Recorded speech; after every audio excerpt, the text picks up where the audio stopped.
வணக்கம் மக்களே! இன்னைக்கு நம்ம மார்க்கெட் இப்போ வரைக்கும் ஒரு பாசிட்டிவ் பெர்ஃபார்மன்ஸ போஸ்ட் பண்ணிட்டு இருக்கு. கரண்ட்டா நிஃப்டி 50 ஒரு 75 பாயிண்ட்ஸ் வரைக்கான ஏற்றத்த குடுத்துட்டு இருக்கு. மார்க்கெட் ஓப்பனிங் அப்போ கொஞ்சம் வீக்கான நெகட்டிவான ஓப்பனிங்க போஸ்ட் பண்ணியிருந்தது. பட் இப்போ ஒரு பாசிட்டிவ் பெர்ஃபார்மன்ஸ டெலிவர் பண்ணிட்டு இருக்கு.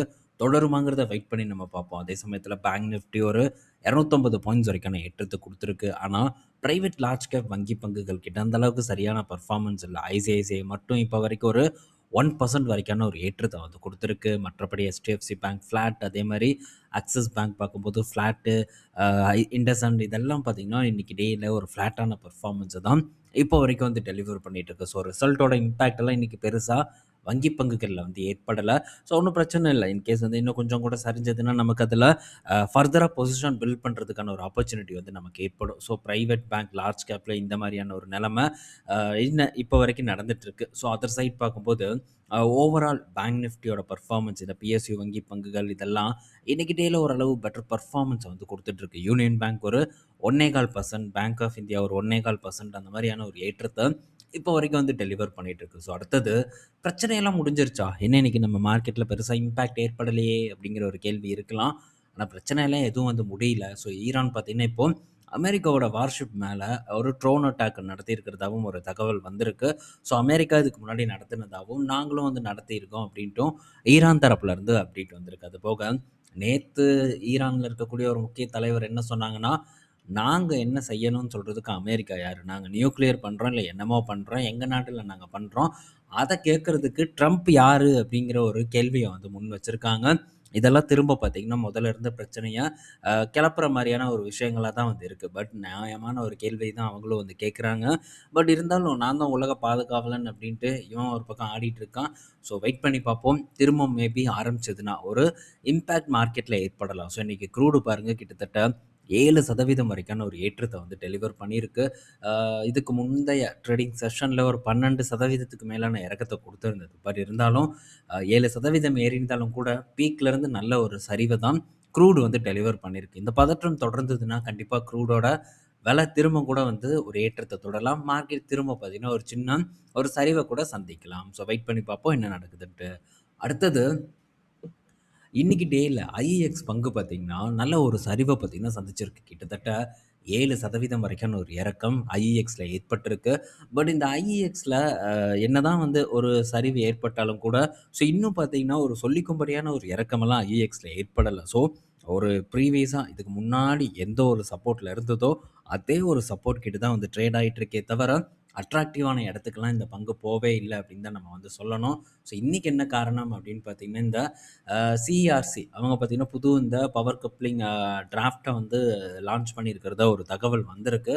ஸோ இந்த கப்ளிங் வந்ததுன்னா, கண்டிப்பா ஐஎக்ஸோட மார்க்கெட் ஷேர்ல ஒரு இம்பாக்ட் ஏற்படும். ரெவன்யூல சின்ன ஒரு பாதிப்பு ஏற்படலாம். ஆனா, இது பெரிய அளவுக்கு ஒரு தாக்கத்த ஐஎக்ஸ்ல ஏற்படுத்துவதற்கான வாய்ப்பு ரொம்ப கம்மி. ஆனா, அதே சமயத்தில வளர்ச்சி கொஞ்சம் கேள்விக்குறி ஆகலாம் அப்படின்னு நான் நினைக்கிறேன். ஸோ இன்னும் நமக்கு இந்த ஐஎக்ஸ் பொறுத்தவரைக்கும் ஒரு கணிசமான ஒரு இடத்துக்கு வரணும். ஒரு நல்ல மதிப்புக்கு வரணும். அப்படி வந்தா தான் இந்த இடத்துல நமக்கு ஒரு சான்ஸ் ஏற்படுமே தவிர, அதுவரைக்கும் இங்கெல்லாம் நமக்கு வாய்ப்பே இல்ல. ஸோ ஜஸ்ட் வந்து நம்ம வேடிக்கை பார்ப்போம். அடுத்தது அதானி பவர். ஸோ இன்னைக்கு பவர் செக்டார் பங்குகள் எல்லாமே சூப்பர் டூப்பர் பெர்ஃபார்மன்ஸ போஸ்ட் பண்ணிட்டு இருக்கு. அதுல அதானி பவர் பார்க்கும்போது நல்ல ஒரு ஏற்றம். என்ன ரீசன்னா, ஒண்ணும் புது காரணமெல்லாம் இல்ல. நியூக்ளியர் எனர்ஜி எக்ஸ்பேண்ட் பண்ண போறோம். நாங்க நியூக்ளியர் எனர்ஜி வரப்போறோம் அப்படி இப்படின்ட்டு ஒரு தகவல குடுத்து, ஸோ பங்க பார்த்தீங்கன்னா, இவ்வளோ தூரம் வந்து ஏத்திட்டு இருக்காங்க. ஸோ திரும்பவும் அதானி பவர் பார்த்தீங்கன்னா, ஒரு புது உச்சத்தில ட்ரேட் ஆயிட்டு இருக்கு. பட் இந்த டாடா பவரா இருக்கட்டும், என்டிபிசியா இருக்கட்டும், அந்த அளவுக்கான ஒரு ஏற்றம்லாம் இல்ல. ஸோ அதெல்லாம் பார்க்கும்போது கொஞ்சம் ஸ்லோவாதான ஒரு ஏற்றத்த தான் வந்து குடுக்குது. பட் இந்த இடத்துல பெரும் வலட்டைல் பார்த்தீங்கன்னா ஏற்பட்டு நல்ல ஒரு உச்சத்த தொட்டுட்டு இருக்கு. அதே சமயத்தில அதானி பார்த்தீங்கன்னா, ரிச்சஸ்ட் பெர்சனா அம்பானிய பீட் பண்ணி வந்துட்டதாவும் சில செய்திகள் போன வாரமெல்லாம் பெருசா வந்து இருந்தது. பட் இதெல்லாமே வந்து ஒரு மார்க்கெட் கேப் அடிப்படையில தான். ஸோ மார்க்கெட் கேப் அடிப்படையில பார்க்கும்போது இதெல்லாம் வந்து நம்ம பெருசா எடுத்துக்க கூடாது. இதே தான் ஆரக்கிள்ல நடந்தது. ஸோ நல்லா ஏறுச்சு, திரும்ப பார்த்தீங்கன்னா இறங்குச்சு. ஸோ இந்த மாரி பல பங்குகள்லயும் வந்து நடக்கும். மார்க்கெட் கேப் அடிப்படையில நம்ம பிசினஸ் அண்டர்ஸ்டாண்ட் பண்ணக்கூடாது. இன்னைக்கு ஏறுது, நாளைக்கு இந்த குளோபலா ஷேர் ஹோல்டர் கிட்ட பெரிய அளவுக்கு இன்ட்ரெஸ்ட் இல்லன்னா, அந்த டைம்ல திரும்பவும் இந்த பங்குல ஒரு சரிவு வந்து ஏற்படலாம். மார்க்கெட் கேப் குறையலாம். ஸோ வெல்த்தும் வந்து குறையறதுக்கான வாய்ப்பு இருக்கு. ஸோ அதனால இதெல்லாம் ஒரு பெரிய விஷயமே இல்ல. ஷேர் மார்க்கெட்ல இப்படி ஏற்ற இறக்கங்கள் இருக்கும். இத பெருசா பேசுறதுக்கான ஒரு அவசியம் இல்ல அப்படின்னு நான் நினைக்கிறேன். அடுத்தது பார்த்தீங்கன்னா, ஸ்டெர்லிங் அண்ட் வில்சன். ஸோ இந்த நிறுவனத்துக்கிட்ட இருந்து என்ன ஒரு செய்தி வந்திருக்குன்னா, ஸ்டெர்லிங் அண்ட் வில்சன் இன்னைக்கு டேல 14% ஏறி இருக்கு. கோல் இந்தியா கிட்ட இருந்து ஒரு கான்ட்ராக்ட் வந்து வின் பண்ணியிருக்காங்க. கிட்டத்தட்ட 3,500 கோடி மதிப்பிலான ஒரு EPC கான்ட்ராக்ட் 875 மெகாவாட் வரைக்கான சோலார் PV ப்ராஜெக்ட்ட வந்து இந்த ஸ்டெர்லிங் அண்ட் வில்சன் வந்து வின் பண்ண ஒரு காரணத்தினால பங்கு ஒரு ஏற்றத்த குடுத்திருக்கிறதா ஒரு தகவல் நமக்கு குடுத்திருக்காங்க. ஸோ அடுத்தது ஆரோ ஃபார்மா கிட்ட இருந்து ஒரு அப்டேட்டு. ஸோ நேத்தே வந்த அப்டேட் தான். ஸோ என்ன அப்டேட்னா, ஆரோ ஃபார்மா அ ஒரு புது ஒரு காஃப் மெடிகேஷன் வந்து யுஎஸ் FDA கிட்ட இருந்து அப்ரூவல் வாங்கியிருக்காங்க. ஒரு காஃப் சிரப் பார்த்தீங்கன்னா, இம்மீடியேட்டா வந்து அமெரிக்கால லான்ச் பண்ண போறதா ஒரு தகவல் வந்து குடுத்துருக்காங்க. ஸோ அது ஆல்ரெடி அங்க ஒரு பிராண்டட் ட்ரக் இருக்கு. அதுக்கு ஈக்வலன்ட்டான ஒரு ட்ரக் தான் ஆரோ ஃபார்மா லான்ச் பண்ண போறதா சொல்லியிருக்காங்க. இது ஆரோ ஃபார்மாக்கு ஒரு பாசிட்டிவ் நியூஸ். ஆரோ ஃபார்மால நல்ல ஒரு 52 வீக் ஹை கிட்ட வந்து ட்ரேட் ஆயிட்டு இருக்கு. அருமையான ஒரு ஏற்றம் பார்த்தீங்கன்னா, இந்த பங்குல இப்போ ஏற்பட்டுட்டு வந்துட்டு இருக்கு. நிலைக்குமாங்கிறதெல்லாம் நம்ம வெயிட் பண்ணி பார்க்கணும். ஸோ ரிசல்ட் பார்ப்போம்.